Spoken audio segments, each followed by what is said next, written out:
Morning. SBI clerk mains का exam हो चुका है और मेरा एग्ज़ाम शिफ्ट 1 में था 10 अप्रैल को। तो बात करते हैं कि कैसा क्या आया और मेरे कितने अटैम्प्ट रहे। तो सीए का लेवल मुझे मॉडरेट टू डिफ़िकल्ट लगा।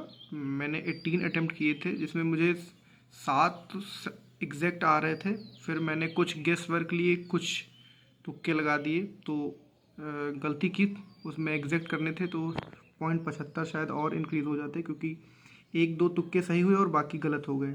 एक क्वेश्चन में डाउट है, रिबिल्डिंग ट्रस्ट, जिसमें थीम पूछी हुई थी। वो एग्जैक्ट ईयर क्या था मुझे नहीं याद, 2024 का था या 25 का था। अगर वो सही होता है तो मैंने रिबिल्डिंग ट्रस्ट किया है, लेकिन उसमें शायद इंटेलिजेंट एज वाली थीम होगी।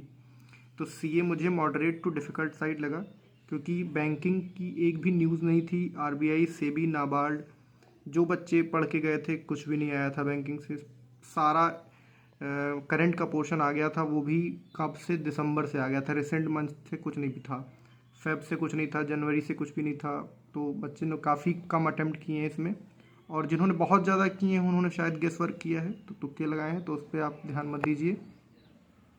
अब बात कर लेते हैं इंग्लिश सेक्शन की। तो इंग्लिश मुझे मॉडरेट साइड लगा। क्योंकि मॉडरेट साइड इसलिए बोल रहा हूँ क्योंकि बहुत करने में प्रॉब्लम नहीं हो रही थी, लेकिन कन्फ्यूजिंग इतना था कि टाइम टेकिंग हो रहा था।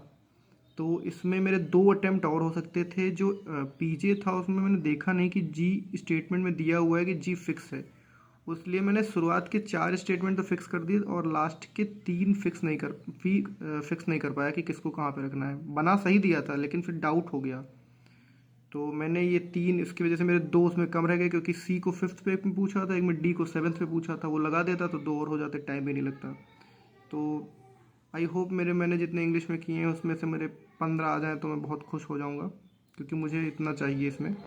अब बात कर लेते हैं रीज़निंग की। तो भाई रीज़निंग तो डिफ़िकल्ट थी, मतलब डिफ़िकल्ट साइड लगी मुझे, क्योंकि लोगों के 20 अटैम्प्ट नहीं पहुंच रहे थे। 20 अटैम्प्ट, मैंने जितने रिव्यूज़ देखे हुए हैं उसमें 20 अटैम्प्ट लोगों के नहीं पहुंचे हैं। मैंने ओबी के मार्क्स दिए थे, एसके के मार्क्स दिए थे, तो उसमें 20 से ज़्यादा पहुंच जाते थे। बहुत सारी चीज़ें करने लायक नहीं थी। जो चीज़ बना रहे थे उसमें टाइम बहुत लग जा रहा था। और क्रिटिकल रीजनिंग आ गई थी, कम से कम 7 से 8 क्वेश्चंस क्रिटिकल रीजनिंग के आ गए थे, 10 थे शायद, जिसमें मैं 5-6 तो मैंने किए हैं। तो मेरे रीजनिंग में टोटल 21 अटैम्प्ट हुए हैं, जिसमें देखिए मेरे अगर 1-2 गलत हो, मैं यही सोच रहा हूँ ज़्यादा गलत ना हो, तो मेरे 18.50 होने चाहिए। फिर उसको 1.2 से मल्टीप्लाई करेंगे तो वो 20 प्लस पहुँच जाएगा 21 तक। तो अब बात कर लेते हैं क्वांट की। तो क्वांट मुझे बहुत ही इजी साइड लगा, क्योंकि इजी साइड इसलिए लगा क्योंकि मेरी प्रैक्टिस अच्छी थी और मैंने अटैम्प्ट इसमें भी मेरे अच्छे रहे। मैंने 34 अटैम्प्ट किए हैं क्वांट में, और क्योंकि डीआई मैंने वो उठाई जो मुझे लग रहा था मैं बना सकता हूँ। एक बार हल्का सा रिव्यू पढ़ता था तो लग जाता था कि हाँ ये बन जाएगी इजली। तो ऐसे करते करते मैं लास्ट तक पहुँच गया। मेरे 34 अटैम्प्ट, और 2 अर्थमेटिक में फंसा, जिसमें मैंने 2-2 मिनट शायद दोनों को दे दिए। 4-5 मिनट मेरे वेस्ट हो गए। शायद वो अर्थमेटिक ना करता, कुछ और कर लेता, तो मेरे 3 अटैम्प्ट 3 क्वेश्चन और मान सकता हूँ बढ़ सकते थे, 3 या 4।